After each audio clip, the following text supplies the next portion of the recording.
Сәлеметсіздер ме? Біздің кулинар каналымызға қош келдіңіздер. Біз бүгін сіздермен осындай 15 минуттың ішінде дайын болатын печеньенің рецептімен бөлісетін боламыз. Осы печеньеге керекті заттар осы жерде көрсетілген.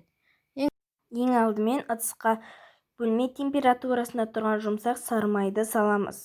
Оның үстіне қантты салып, шанышқымен еземіз.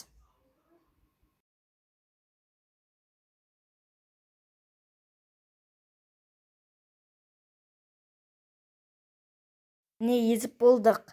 Енді оның үстіне жұмыртқамыз салып араластырамыз.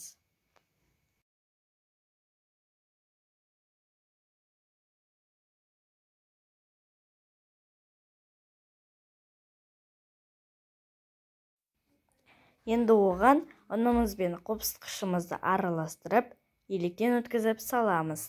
Міндетті түрде електен өткізіп салған жөн. Міне бізде осындай қамыр шықты. Енді дастарханымызға ұнды сеуіп, жайып шығамыз.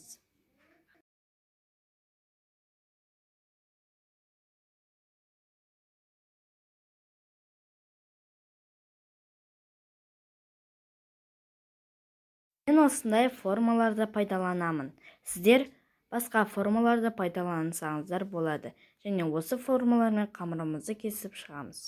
Енді оны пергамент қағазына салып 180 градуста 15 минут пісіріп аламыз. Міне, осымен біздің печеньеміз дайын. Егер видео ұнаса, лайк басып, біздің арнамызға тіркеліп кетуді ұмытпаңыздар. Міндетті түрде істеп көріңіздер. Ас болсын.